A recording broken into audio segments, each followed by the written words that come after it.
Learners, आज हम बात करेंगे different models of organisational behaviour. और ऑर्गेनाइजेशन बिहेवियर के मॉडल्स की अगर हम बात करें तो ये टाइम के साथ डेवलप हुए हैं। पहले ऑर्गेनाइजेशन का फोकस सिर्फ कंट्रोल और अथॉरिटी पर होता था, लेकिन आज के टाइम पर फोकस टीम वर्क और कोलैबोरेशन और सिस्टम थिंकिंग पर शिफ्ट हो गया है।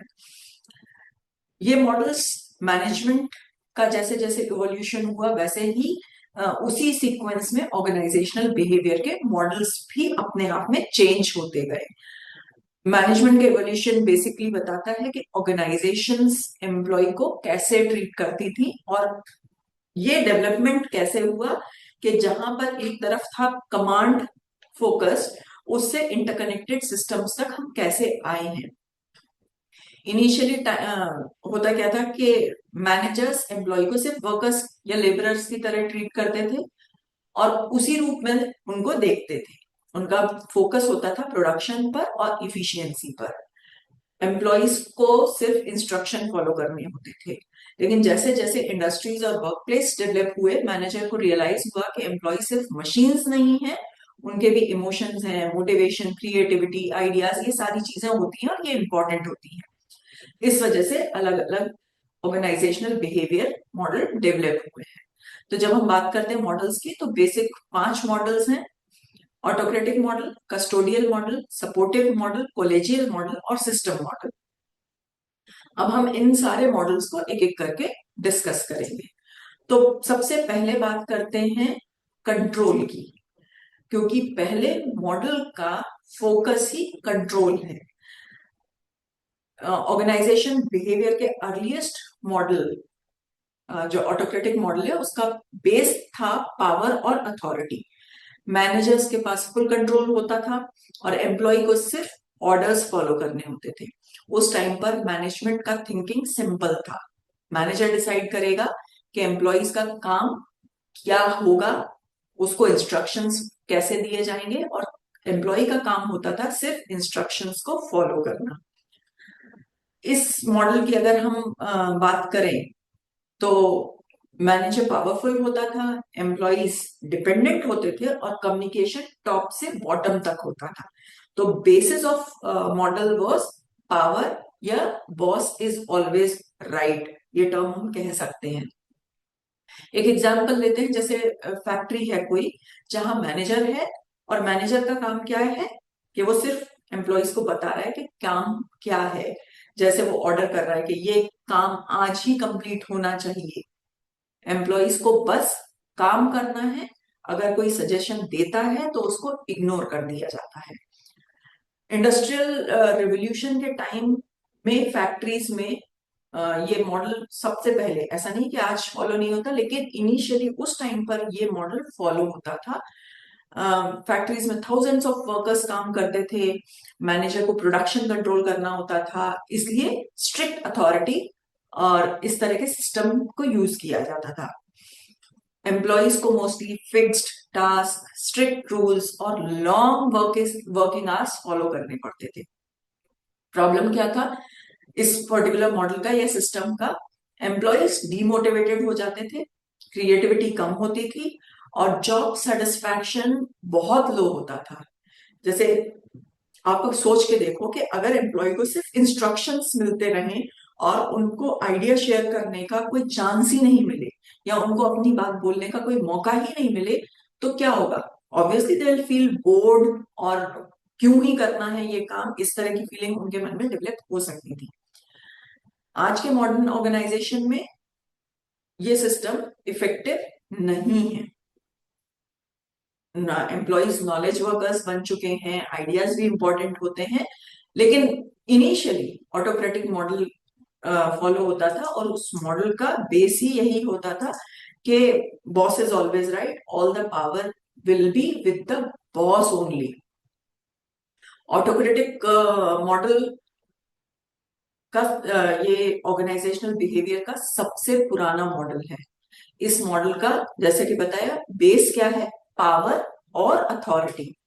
मैनेजर के पास फुल अथॉरिटी होती है और एम्प्लॉयज को सिर्फ और सिर्फ इंस्ट्रक्शन फॉलो करने होते थे। मैनेजर डिसीजन लेते हैं, एम्प्लॉयज उनको ओबे करते हैं और स्ट्रिक्ट रूल्स को फॉलो करना होता है। एम्प्लॉयज का रोल लिमिटेड होता है। एग्जाम्पल जैसे मैंने फैक्ट्री का दिया था कि मैनेजर को का एक ऑर्डर आता है कि ये काम आज के आज ही होना है, ये काम ऐसे ही करना है, कोई डिस्कशन नहीं, कोई एक्सक्यूजेस नहीं। तो ये एग्जाम्पल है ऑटोक्रेटिक मॉडल का। एम्प्लॉयज को सिर्फ और सिर्फ ऑर्डर्स फॉलो करने हैं। मोटिवेशन इस पर्टिकुलर मॉडल में क्या होता है कि फियर और जॉब, ये मेन मोटिवेशन होता है। एम्प्लॉयज का मेन गोल क्या होता है कि काम इस तरह से और उतना करते रहो कि जिससे जॉब न छूटे और सैलरी प्रॉपर मिलती रहे। ये बेसिक हम कह सकते हैं ऑटोक्रेटिक मॉडल में मोटिवेशन होता है एम्प्लॉय के लिए। बाकी उनको और कोई मोटिवेशन तो है नहीं, जितना काम करोगे उतना पैसा मिल जाएगा, दैट्स इट। इंडस्ट्रियल रिवॉल्यूशन के टाइम का ये मॉडल है, मतलब उस टाइम पे ज्यादा पॉपुलर था, उस टाइम पे ज्यादा यूज होता था। आज उतना ऑर्गेनाइजेशंस इस मॉडल को फॉलो नहीं करते हैं। अब इसका डाउनसाइड देखें, ऑटोक्रेटिक मॉडल के डिसएडवांटेजेस मेन क्या है? एम्प्लॉय अपनी क्रिएटिविटी एक तरह से भूल जाता है, क्योंकि उसको मौका ही नहीं मिल रहा है अपने आइडियाज और क्रिएटिविटी को शो करने का। तो क्रिएटिविटी सप्रेस हो जाती है, इनिशिएटिव लेना वो बंद कर देता है। जब उसको सिर्फ ऑर्डर्स ही फॉलो करने हैं तो why he would be taking any sort of initiative. और जब उसको इनिशिएटिव नहीं लेना, उसकी बात कोई सुनी नहीं जा रही, उससे कुछ पूछा नहीं जा रहा, तो ऑब्वियसली जॉब सेटिस्फैक्शन क्या होगा? मेरे ख्याल से होगा ही नहीं ना जॉब सेटिस्फैक्शन। जैसे एम्प्लॉय के पास आइडिया है और मैनेजर सुनने को तैयार नहीं है, तो ऑर्गेनाइजेशन इनोवेशन भी नहीं कर सकता। एम्प्लॉयज को अपने साथ एक ट्रस्ट वाला रिलेशनशिप भी बिल्डअप नहीं हो सकता। तो ये एक मेजर डिसएडवांटेजेस हैं कि एम्प्लॉय उतना ही काम करता है जितना उसको कहा जाता है, क्योंकि उससे ज्यादा काम अगर वो करेगा तो वो उसके लिए नेगेटिव हो सकता है। इंस्ट्रक्शन सही गलत जैसे भी हो वो उनको फॉलो करता है। So these are main disadvantages of organisational sorry autocratic model. ये मॉडल वर्क कहाँ करता है? ये कुछ सिचुएशन में यूजफुल हो सकता है, जैसे मिलिट्री ऑर्गेनाइजेशन, इमरजेंसी सिचुएशंस में, जहां एनवायरनमेंट बहुत कंट्रोल्ड होना चाहिए, ऐसी सिचुएशन में ये मॉडल यूजफुल हो सकता है। जहां पर जरूरत क्या है, स्ट्रिक्ट कमांड या स्ट्रक्चर की जरूरत है, वहां पर ये मॉडल फॉलो किया जाता है और वहां पर ये बहुत बेनिफिशियल होता है।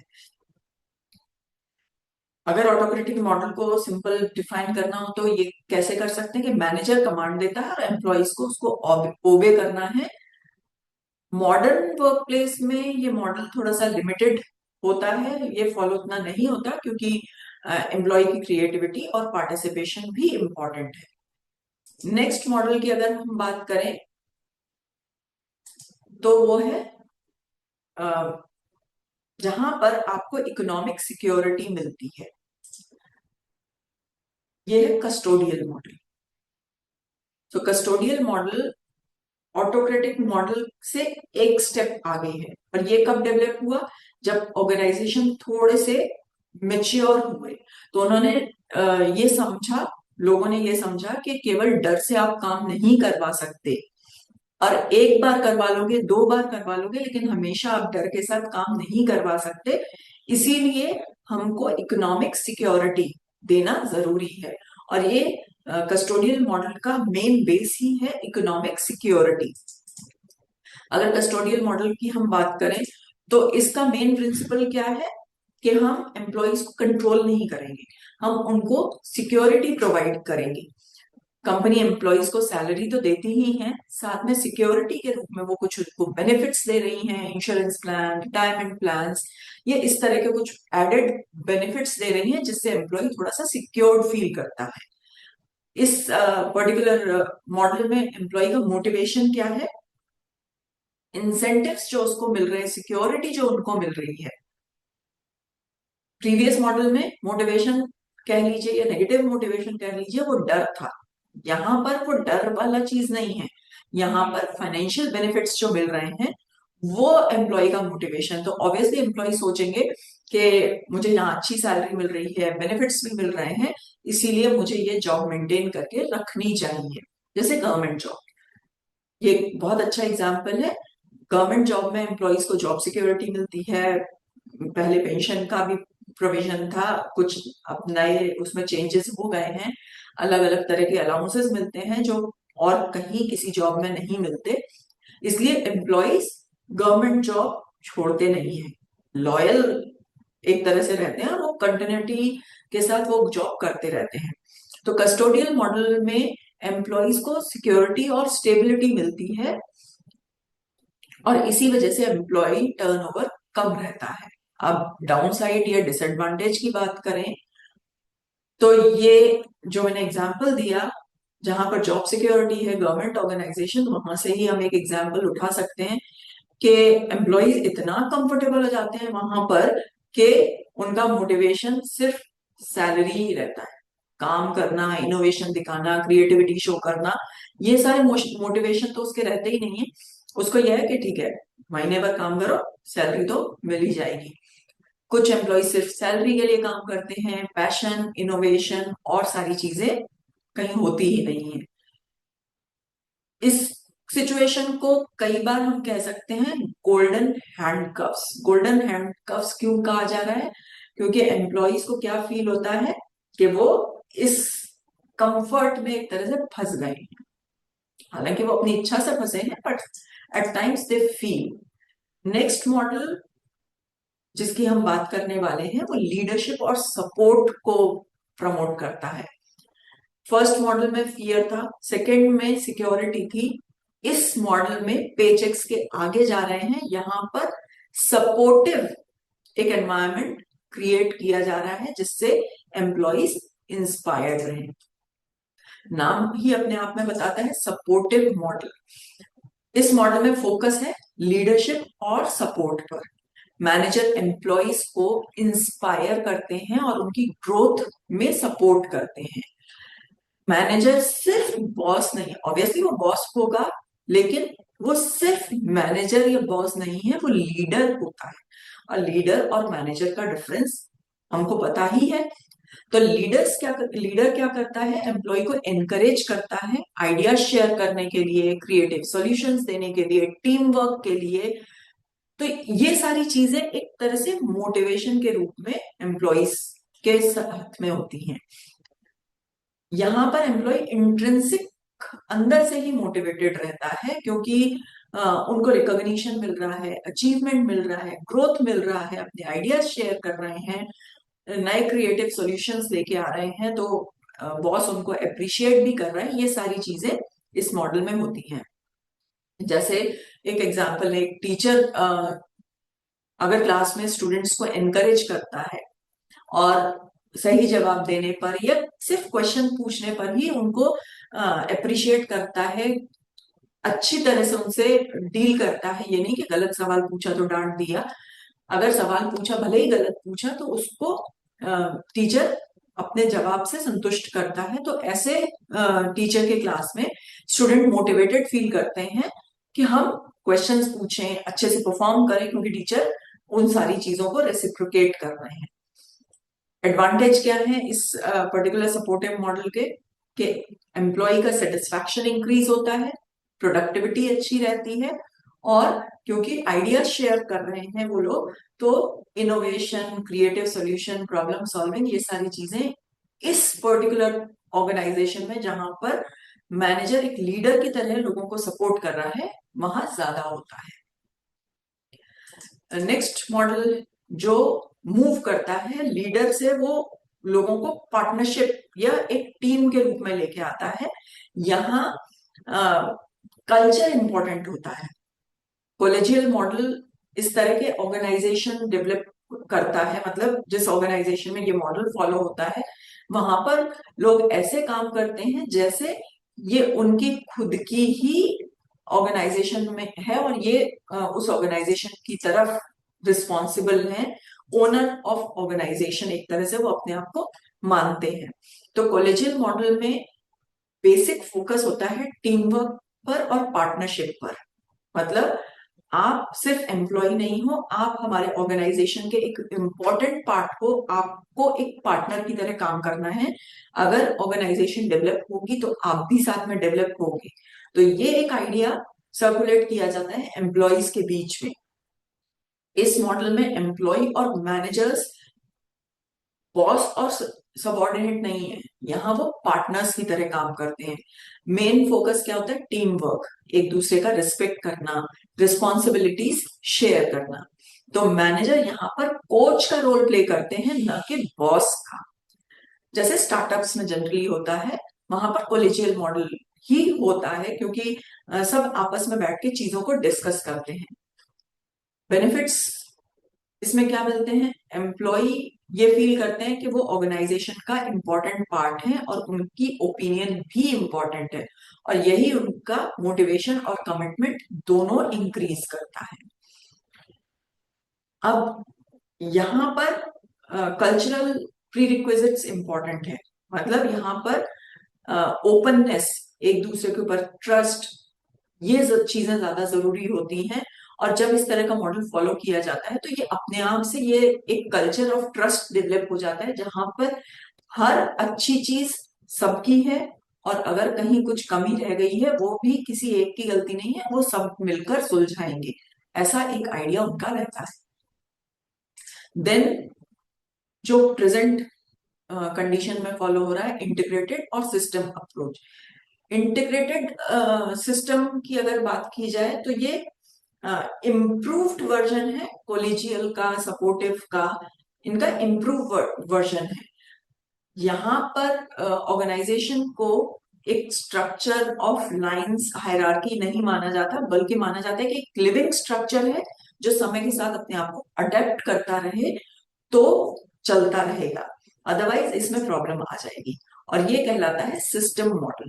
और सिस्टम मॉडल क्या कहता है कि ऑर्गेनाइजेशन के अलग अलग पार्ट्स हैं लेकिन सब इंटरकनेक्टेड है। अगर कहीं पर भी वो कनेक्शन ब्रेक हुआ तो ऑर्गेनाइजेशन सक्सेसफुल नहीं हो सकती। ये मॉडर्न ऑर्गेनाइजेशंस के लिए डिजाइन किया गया एक मॉडल है। इस मॉडल में ऑर्गेनाइजेशन को एक कंप्लीट सिस्टम के रूप में देखा जाता है। जैसा मैंने कहा, सारे एलिमेंट्स इंटरकनेक्टेड हैं, एम्प्लॉयज, टीम्स, टेक्नोलॉजी, एनवायरनमेंट, ये सारे इंटरकनेक्टेड हैं। जैसे अगर कोई कंपनी नई टेक्नोलॉजी इंट्रोड्यूस करती है तो एम्प्लॉयज की ट्रेनिंग होनी चाहिए, वर्क का जो पूरा प्रोसेस है वो भी उस टेक्नोलॉजी के हिसाब से चेंज होना चाहिए, क्योंकि उससे प्रोडक्टिविटी अफेक्ट होगी। इसलिए मैनेजर को पूरा सिस्टम कंसिडर करके ही काम करना पड़ता है। एडवांटेज क्या है इसका? आज की डेट में क्या इंपॉर्टेंस है इसकी? कि इस तरह के मॉडल कॉम्प्लेक्स प्रॉब्लम को भी बहुत इजी गोइंग तरीके से सॉल्व कर लेते हैं, क्योंकि सब एक दूसरे को हेल्प कर रहे हैं, कोऑर्डिनेट कर रहे हैं, कोऑपरेट कर रहे हैं। स्ट्रैटेजिक डिसीजन लेना है तो वहां पर एक हेल्प होती है मैनेजर की, क्योंकि मैनेजर को पता है कि सारी चीजें किस तरह से इंटरकनेक्टेड हैं और एक डिसीजन का इफेक्ट बाकी सब जगह किस तरह से होगा। और इसीलिए ये ऑर्गेनाइजेशन अडेप्टेबल होते हैं, अकॉर्डिंग टू चेंजेस ये अपने आप को चेंज कर लेते हैं। तो ये मेन 5 मॉडल्स थे। हम ये नहीं कह सकते कि ऑटोक्रेटिक मॉडल केवल इंडस्ट्रियल रिवॉल्यूशन या उसके आसपास के टाइम पर चलता था, आज नहीं है। अलग अलग ऑर्गेनाइजेशन में बेसिकली मॉडल क्या रिप्रेजेंट करता है कि मैनेजर एम्प्लॉयज को कैसे ट्रीट कर रहे हैं। आज भी आपको ऐसे ऑर्गेनाइजेशन मिल जाएंगे जहां पर ऑटोक्रेसी है, जहां पर एम्प्लॉयज को सिर्फ वर्कर समझा जाता है, और दूसरी तरफ आपको ये मॉडल्स भी मिल जाएंगे जहां पर मैनेजर एक तरह से अडेप्टिव है अकॉर्डिंग टू चेंजिंग एनवायरनमेंट। तो बेसिक ये 5 मॉडल्स होते हैं। ऑर्गेनाइजेशन एक सिस्टम है जहां पर सारे एलिमेंट इंटरकनेक्टेड होते हैं। The whole is greater than sum of its part, ये एक फेमस स्टेटमेंट है। इसका मतलब है कि जब डिफरेंट एलिमेंट्स साथ में काम करते हैं तो रिजल्ट्स बेटर होते हैं। एग्जाम्पल हम क्रिकेट टीम ले सकते हैं, फुटबॉल टीम ले सकते हैं। फुटबॉल टीम में गोलकीपर है, डिफेंडर्स हैं, मिडफील्डर्स हैं, स्ट्राइकर्स हैं, सबके रोल्स अलग अलग हैं, सब अलग अलग रोल्स प्ले कर रहे हैं, लेकिन जब कोऑर्डिनेशन के साथ काम करते हैं तो मैच जीतते हैं। बॉलर्स हैं, बैट्समैन हैं, फील्डिंग भी कर रहे हैं, जब सारी चीजें एक दूसरे से कनेक्टेड हैं, एक साथ मिलजुल के काम करते हैं, तो क्रिकेट मैच जीतती है वो टीम। तो मेन फोकस क्या है? अगर कोऑर्डिनेशन के साथ काम करें, अगर कोऑर्डिनेशन के साथ काम करें तो टीम मैच जीत सकती है। सेम कंसेप्ट ऑर्गेनाइजेशन में भी अप्लाई होता है। तो हमने आज पढ़े 5 अलग अलग मॉडल्स, और सारे एलिमेंट्स इंटरकनेक्टेड हैं, ये हमने सिस्टम्स मॉडल में समझा। और adaptation is the key. So thank you. Like, share and subscribe. कोई और टॉपिक पे एक्सप्लेनेशन चाहिए तो जरूर कमेंट बॉक्स में लिखिए। Thank you. Keep learning.